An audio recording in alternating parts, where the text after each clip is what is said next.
오늘 저는 여러분과 함께 모든 것이 합력하여 선을 이루느니라 라는 제목으로 은혜를 나누고자 합니다. 어떤 사람이 배를 타고 가다 파손을 당했습니다.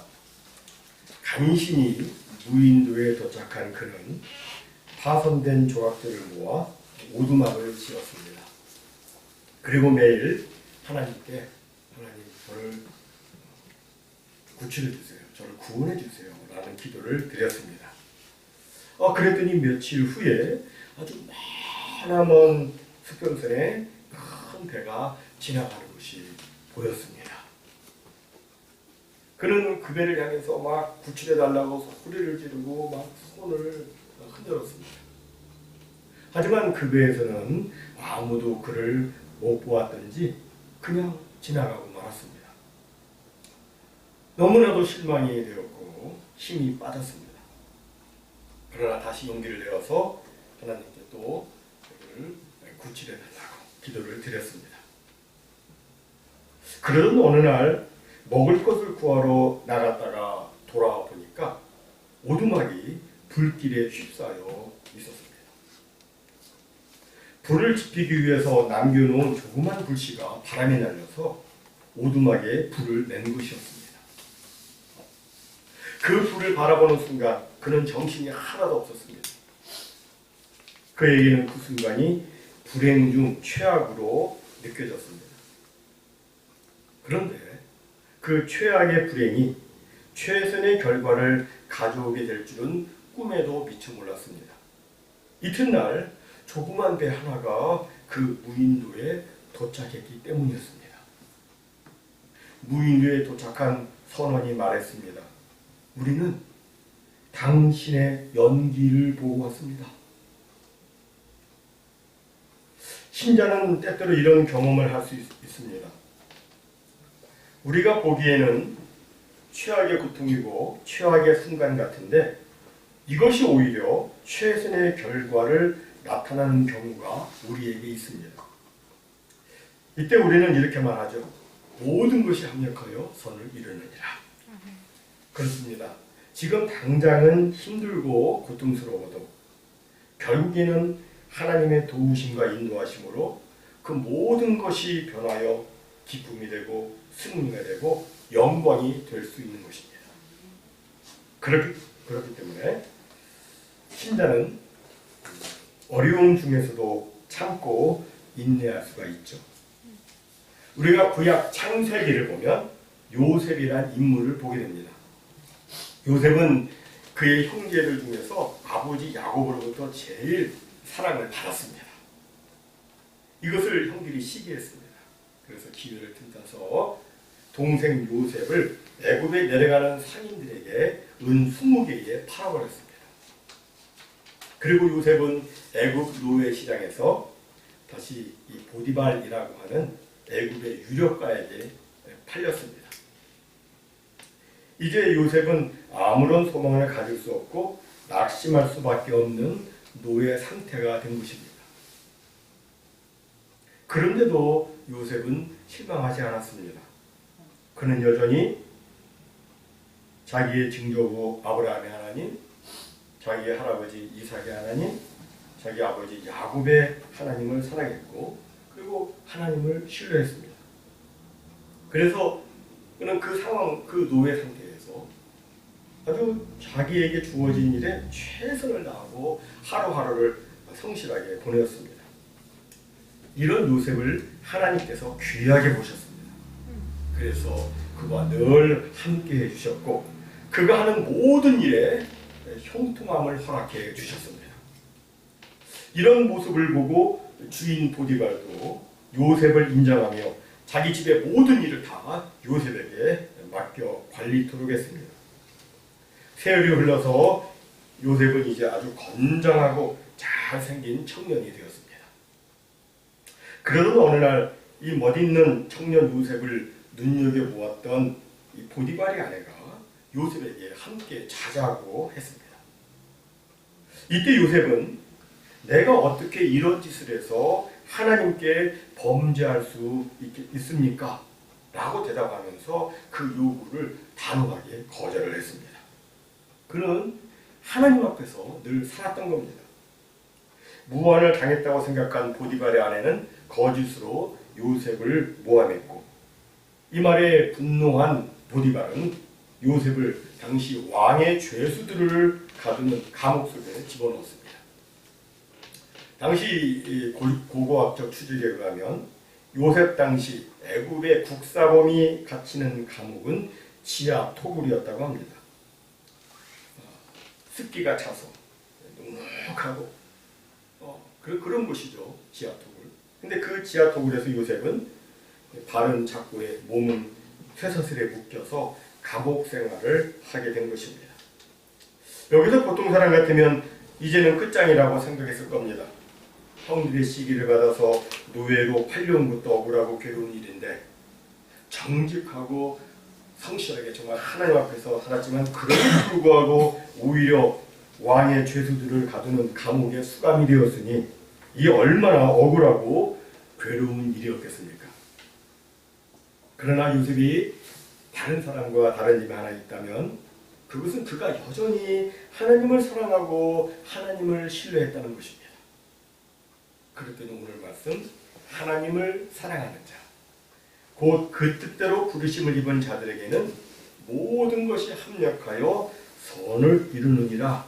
이 말씀처럼 정말 모든 것이 합력해서 선한 결과가 이루어지게 되었습니다. 어떤 결과가 생겼습니까? 그것은 그가 애굽의 국무총리가 된 것입니다. 당시 애굽은 지금의 이집트와 다릅니다. 지금 이집트는 그냥 중동의 한국, 아프리카 꼭대기 중동의 한국 그 정도인데, 그 당시 그 애굽은 애굽 본토뿐만 아니라 지금의 터키를 포함한 소아시아와 인근의 모든 지역을 다스렸던 강력한 힉소스 왕조 때였습니다. 그런데 이 요셉이 그 전 애굽의 종신 국무총리가 된 것입니다. 감옥에서 종신형을 살거나 사형을 당해야 했던 사람이 종신 국무총리가 되어서 7년 대흉년 때 먹을 것이 없어 죽어가는 주변의 각 민족의 사람들을 살려주었고, 또 자기의 사랑하는 아버지와 형제들과 그들 가족 모두를 기근에서 구원해 내었던 겁니다. 이것을 보면 그가 노예로 팔려간 것도, 그가 감옥에 갇히게 된 것도 결국에는 하나님의 역사하심으로 합력해서 선을 이루게 되었다는 것을 우리는 알 수 있습니다. 물론 요셉이 고난을 당할 때 그는 자기가 그렇게 국무총리가 되리라고는 꿈에도 생각하지 못했을 겁니다. 하지만 하나님을 믿고 신뢰하며 하나님이 결국에 가서는 모든 것을 좋게 해 주실 것이라고 하는 믿음이 그에게 있었습니다. 아멘. 여러분, 이 믿음이 중요한 겁니다. 아멘. 우리도 오늘 우리에게 어떤 어려움과 고통이 있다 할지라도 우리가 지금은 모르지만 언젠가는 결국 모든 것이 합력하여 좋은 결과를 이루도록 하나님께서 역사하신다는 것을 우리는 믿어야 하는 겁니다. 아멘. 따라서 우리가 환난이나 어려움을 겪고 있을 때 주의해야 할 것은 이 환난이 얼마나 큰가, 내가 이 지긋지긋한 어려움을 얼마나 더 견뎌야 하는가라는 것을 생각하기보다는 나는 과연 지금 하나님을 신뢰하고 있는가? 나는 과연 지금 하나님께서 반드시 모든 것이 합력하여 선을 이루도록 역사하실 것이라고 믿고 있는가? 하는 것을 생각해야 하는 것입니다. 사랑하는 성도 여러분, 우리 성도에게는 하나님을 의뢰하는 것이 우리의 힘이요 우리의 능력입니다. 우리는 무슨 일이 있어도 하나님을 신뢰해야 합니다. 하나님을 사랑해야 합니다. 그러면 그에게는 반드시 모든 것이 합력해서 선이 이루어지는 날이 오게 되는 것입니다. 아멘. 특히 오늘 본문 28절에 모든 것이 합력하여 선을 이룬다고 말씀하고 있는, 여기 모든 것은 말 그대로 모든 거예요. 모든 거예요. 좋은 일은 물론 나쁜 일도 여기 포함됩니다. 고난과 아픔과 슬픔도 여기에 다 포함됩니다. 여기 뭐 내가 잘한 일도 포함되고 내가 실패하고 내가 잘못한 것도 포함됩니다. 나의 실수도 포함됩니다. 심지어는 나의 죄까지도 거기에 포함이 됩니다. 모든 일이라고 되어 있잖아요. 물론 뭐 죄 짓는 것 자체는 결코 잘한 일이 아니죠. 그것은 매우 잘못된 일이고 그 열매는 매우 쓰고 씁니다. 쓰라림과 자책과 통한과 수치를 가져다 줍니다. 그럼에도 불구하고 하나님은 우리의 잘못까지도 선용하십니다. 선하게 사용하십니다. 우리가 누가복음 15장에 보면 돌아온 탕자 이야기를 볼 수 있습니다. 둘째 아들 탕자가 집을 나가죠. 아버지의 재산, 자기의 상속분을 받아가지고 집을 떠납니다. 둘째 아들 탕자가 그렇게 집을 떠난 행위는 분명 잘못이었습니다. 그는 자기에게 베풀어지는 아버지의 사랑과 관대함과 은혜를 너무나도 당연하게 생각했고 가볍게 여겼습니다. 그래서 아버지를 떠나 먼 천국에 가서 화랑방탕하게 살았습니다. 굶주려 죽게 되었을 때 비로소 정신이 들어서 집으로 돌아갑니다. 거지가 다 되어가지고 집에 돌아왔는데 그럼에도 불구하고 자기를 뜨겁게 환영하며 환대하는 아버지를 보았을 때 그에게는 무슨 생각이 들었을까요? 그는 무엇을 깨달았으며 떠나기 전과 돌아온 후 그에게는 무슨 변화가 일어났을까요? 적어도 그 아들은 아버지의 무조건적 사랑과 용서, 관대함을 온몸으로 체험하며 깊이 감동했을 것입니다. 아버지의 사랑과 은혜를 당연하게 여기고 가볍게 취급하던 이전과는 달라졌을 것입니다. 그리고 아버지를 이전처럼 피상적이 아니라 정말 아버지를 마음 깊이 존경하며 사랑하며 순복했을 것입니다. 이건 집을 떠나지 않았다면 얻을 수 없는 변화입니다. 이처럼 하나님께서는 정말 모든 것이 합력해서 선을 이루도록 역사해 주십니다. 그런데 여기서 말씀하는 선, 하나님께서 선을 이루신다고 하시는데 여기서 말씀하는 선은 단순히 안 좋게 되던 일들이 좋게 된다는 것만을 의미하지는 않습니다. 여기에는 더 중요한 의미가 담겨 있습니다. 그것이 무엇입니까? 이에 대해서 본문 29절과 30절은 이렇게 말씀합니다. 하나님이 미리 아신 자들을 또한 그 아들의 형상을 본받게 하기 위하여 미리 정하셨으니 이는 그로 많은 형제 중에서 맏아들이 되게 하려 하심이니라. 또 미리 정하신 그들을 또한 부르시고 부르신 그들을 또한 의롭다 하시고 의롭다 하신 그들을 또한 영화롭게 하셨느니라. 여기 보면 하나님께서 이루고자 하시는 선은 성도들이 그 아들의 형상, 곧 예수 그리스도의 형상을 본받는 것이라고 말씀하고 있습니다. 그리고 여기 본받는다는 말은 같은 모양을 취한다는 의미인데 이것은 뭐 외적인 모습뿐만 아니고 이 내면까지 담는 것을 의미합니다. 그 아들의 형상을 본받게 하기 위하여 예수님의 그 내면, 그 인격과 그분의 모든 것을 그대로 담는 것을 의미합니다. 본래 우리 모든 사람은 하나님의 형상으로 지음을 받았죠. 정말 거룩하고 영광스러운 존재로 그 하나님의 형상으로 우리가 지음을 받았습니다. 그러나 인간의 범죄와 타락으로 인해서 더 이상 인간은 하나님의 아들이라는 형상대로 살지 못하고 사탄의 종이라는 형상으로 살게 되었습니다. 이런 상태에 있는 사람들을 회복시키기 위해서 하나님은 만세전부터 우리를 예정하여 부르시고 예수 그리스도를 이 땅에 보내시어 예수 그리스도를 믿게 하신 것입니다. 즉 하나님께서 우리 죄인들을 구원하신 목적은 우리가 하나님의 그 아들의 완전한 형상으로 회복되는 데 있는 겁니다. 모든 부모에게는 자식에 대한 꿈이 있습니다. 자식이 정직하고 의로운 사람으로 성장해서 어브라이트하게 잘 자라서 이 세상에서 정말 보람있고 값지게 살기를 부모는 원합니다. 마찬가지로 하나님도 우리에 대한 꿈이 있는데 그것은 바로 우리가 하나님의 형상으로 온전히 회복되어서 하나님과 더불어 영원한 교제를 나누며 또 하나님을 영화롭게 하는 선한 일에 귀하게 쓰임을 받는 것입니다. 그러나 죄인된 우리로서는 아무리 노력해도 그 망가진 형상을 회복할 수가 없습니다. 이는 마치 온전히 생긴 콜라 캔이 여기저기 막 부딪혀가지고 구멍이 나고 찢기고 찌그러진 것처럼 우리도 수많은 죄악으로 말미암아 그렇게 되었기 때문입니다.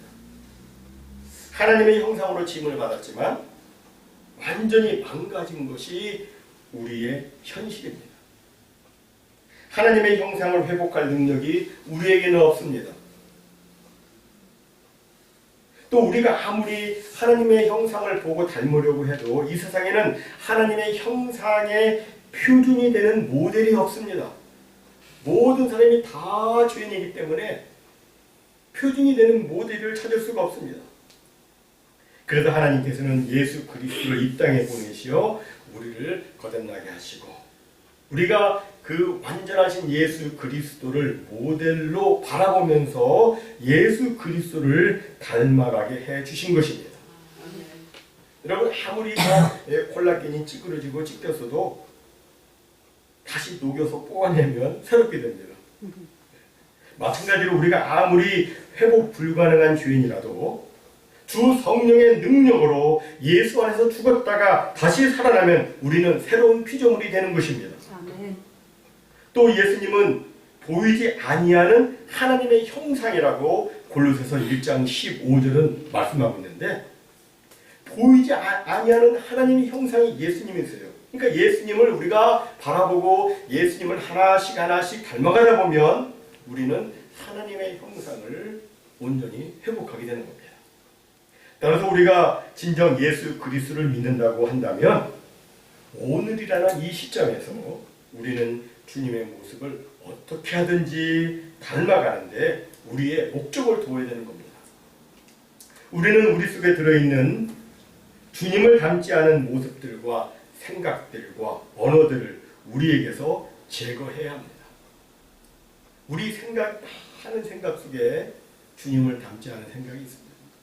우리의 말 속에 그런 부분들이 많이 있습니다. 우리의 표정 속에, 눈빛 속에도 있어요. 이건 다 이건 주님의 모습이 아니기 때문에 제거를 해야 됩니다. 유혹의 욕심을 따라 썩어져가는 구습을 쫓는 옛사람을 벗어버리고 오직 심령으로 새롭게 되어서 하나님을 따라 의와 진리의 거룩함으로 지으심을 받은 새 사람, 곧 새 형상의 사람을 입어야 하는 것입니다. 이제 말씀을 정리하도록 합니다. 오늘날 많은 사람들은 고난을 저주라고 생각합니다. 고난은 나쁜 것이고 잘되고 형통하는 것이 좋은 것이라고 생각합니다. 그러나 그리스도 예수 안에서는 그렇지 않습니다. 왜냐하면 하나님께서는 우리의 고난까지도 사용하셔서 반드시 선을 이루시기 때문입니다. 우리의 인생 한 부분만 보면 우리는 이것을 이해할 수가 없습니다. 왜 이런 일이 일어났는지, 왜 이런 고통을 겪어야 하는지 알 수가 없습니다. 그러나 하나님께서는 우리 인생 전체를 보고 계십니다. 그리고 그 모든 것이 다 합해져서 하나의 아름작품이 되도록 그렇게 하나님께서는 만들어 가시고 있습니다. 여러분 우리 인생은 마치 모자이크와 같습니다. 모자이크 가까이서 보면 깨진 조각들 뿐입니다. 상처, 눈물, 아픔, 실패.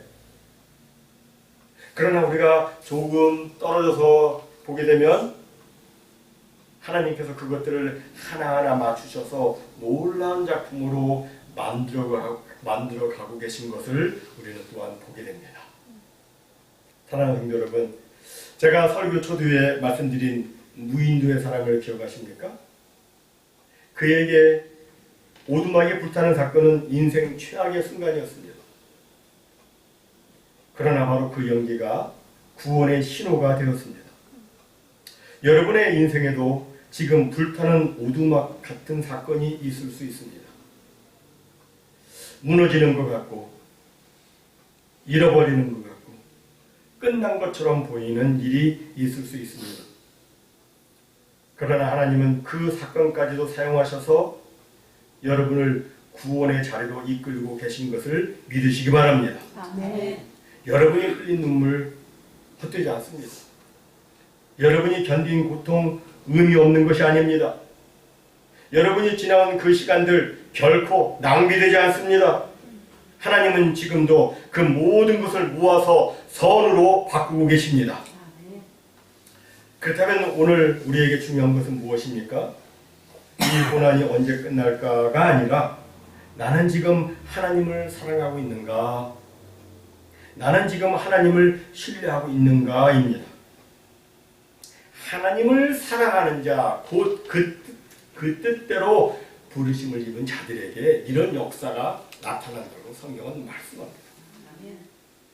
사랑하는 성도 여러분, 지금 여러분의 그 문제를 하나님께 맡기시기 바랍니다. 지금 그 고통 속에서도 하나님을 신뢰하기로 결단하시기 바랍니다. 하나님을 사랑하는 자의 인생에는 우연이 없습니다. 하나님을 사랑하는 자의 인생에는 실패도 없습니다. 모든 것이 반드시 합력해서 선이 이루어지도록 되어 있습니다. 그리고 그 선은 단순한 형통이 아니라 우리를 예수 그리스도를 닮게 하는 것입니다. 하나님은 지금도 여러분을 조금씩 예수 그리스도의 형상으로 빚어가고 계십니다.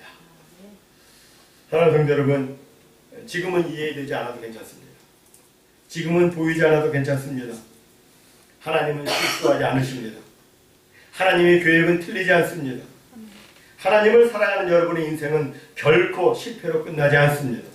반드시 선으로 완성이 될 것입니다. 그러므로 끝까지 하나님을 신뢰하고 끝까지 하나님을 사랑하시기 바랍니다. 예수님이 하신 말씀이 있죠. 너희는 마음과 목숨과 뜻과 힘을 다해서 주 너희 하나님을 사랑하라. 하나님을 사랑하는 자에게는 놀라운 일이 계획되어 있고 그대로 또 이루어질 것입니다. 이 모든 여러분의 인생 과정을 통해서 우리 주 예수 그리스도의 형상이 온전히 이루어지는 그 선이 이루어지는 것을 여러분은 보게 될 것입니다. 이런 귀한 은혜가 오늘도 주님을 사랑하는 여러분 모두에게 임하시기를 예수님의 이름으로 간절히 축원합니다. 아멘.